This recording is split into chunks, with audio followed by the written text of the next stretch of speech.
एक शांत बीच, ठंडी हवा और दो लड़का लड़की जो यंग थे और समंदर के किनारे अपनी छुट्टियां एंजॉय कर रहे थे। लेकिन उस रात समंदर की लहरों के साथ कोई और भी था जो उनकी खुशी देखना नहीं चाहता था। जून 2025, गंजम डिस्ट्रिक्ट, उड़ीसा, भारत।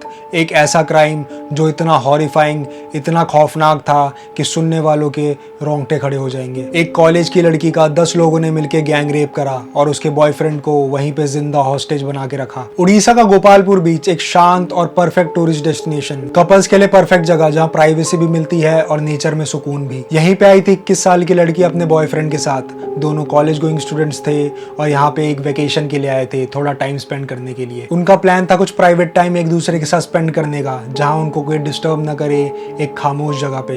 पर उनको क्या पता था कि उन पे हर वक्त कोई नजर रख रहा है। 10 क्रिमिनल्स का एक ग्रुप, जिसमें कुछ मछुआरे और कुछ लोकल गुंडे थे जो पास्ट में भी जेल के चक्कर काट चुके थे ऐसी गंदी हरकतों की वजह से। दोपहर से ही ये लोग उस कपल पे नजर रखे हुए थे, उनकी सारी एक्टिविटीज को वॉच कर रहे थे। और जैसे ही रात होती है और जब ये एक सुनसान जगह पे होते हैं तो कुछ लोग आगे से और कुछ लोग पीछे से उन दोनों को घेर लेते हैं और लड़के को मार के जमीन पे गिरा देते हैं और उसके हाथ पैर बांध देते हैं। वो खूब कोशिश करता है वहां से निकलने की, पर 10 लोगों के आगे वो कुछ नहीं कर पाता। उसकी नजरों के सामने उसके गर्लफ्रेंड के साथ बार बार अलग अलग जगह पे रेप करा गया।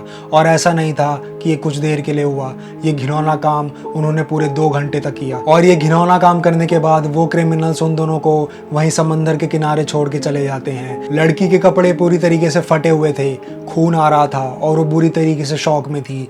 लड़का बुरी तरीके से चिल्ला रहा था और कोशिश कर रहा था कि कोई उनको देख ले। तभी उसकी आवाज़ कुछ मछुआरे सुनते हैं और उसके पास जाते हैं। उनकी ऐसी हालत देख के मछुआरे भी शॉक में आ जाते हैं और तुरंत पुलिस को फ़ोन करके ये सारी घटना बताते हैं। पुलिस भी जब साइट पे पहुंच के उस लड़की का बयान लेती है तो वो सुन के बुरी तरीके से हिल जाती है। उस लड़की ने बोला कि मुझे बस इस बात का अफसोस है कि उन्होंने मुझे जान से क्यों नहीं मार दिया। उसकी बॉडी में इंजरीज थी, हर जगह खुरचने के निशान थे, इंटरनल ब्लीडिंग हो रही थी। वो एक तरीके से जिंदा लाश बन के वहां पड़ी हुई थी। उसका बॉयफ्रेंड भी मेंटली ट्रॉमा में चला गया था। उसके लाइफ का ये सबसे बड़ा नाइटमेयर था। केस की लीड मिलते ही उड़ीसा पुलिस ने आसपास के जो गांव वाले थे और जो बीच पे लोग थे उन सबसे तहकीकात शुरू करी। जिस जगह पे ये दुष्कर्म हुआ था बीच के उस हिस्से में सीसीटीवी नहीं था, तो डीएनए के लीड से, फुटप्रिंट्स और छोड़ी गई एक चप्पल से पुलिस को लीड मिली। फिर फोन रिकॉर्ड और एक आई विटनेस के बयान से 7 लोगों को पकड़ा गया, जिनमें से कुछ लोग माइनर क्राइम में पहले भी इन्वॉल्व थे, पर किसी को क्या पता था कि वो एक इतने बड़े ग्रुप का पार्ट होंगे। 7 लोगों को अरेस्ट कर लिया गया और 3 लोग अभी भी फरार हैं। उड़ीसा के लोग गुस्से से भरे हुए हैं, वो बीच पे आके प्रोटेस्ट कर रहे हैं और नारे लगा रहे हैं। सोशल मीडिया पे इस क्राइम की न्यूज़ ट्रेंड करने लग गई। लड़की के परिवार वालों ने मीडिया से गुहार लगाई कि हमें इंसाफ मिलना चाहिए। जो हुआ उसे सही तो नहीं करा जा सकता, पर कम से कम उन लोगों को सजा तो मिले। कोर्ट प्रोसीडिंग शुरू हो गई है, फास्ट ट्रैक ट्रेल की डिमांड उठ रही है।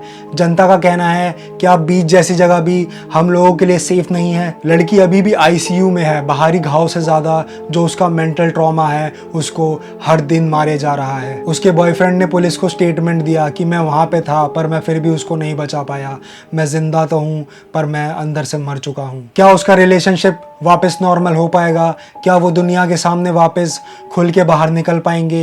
ये सिर्फ एक क्रिमिनल केस नहीं है, ये रिमाइंडर है कि अब कलयुग चरम सीमा पे है। ये थी गंजम उड़ीसा की वो रात जहां समंदर के किनारे इंसानियत ने दम तोड़ दिया। अगर आप चाहते हैं कि विक्टिम को इंसाफ मिले तो इस वीडियो को ज़्यादा से ज़्यादा शेयर करें और कमेंट्स में बताएं कि इंडिया में और क्या क्या इंप्रूव होना चाहिए जिससे ये चीज़ें बंद हो सके। क्योंकि ये समय है सामने आने का, सवाल करने का और न्याय मांगने का। क्योंकि अगर हम नहीं बोलेंगे तो फिर कौन बोलेगा? Thank you, be safe.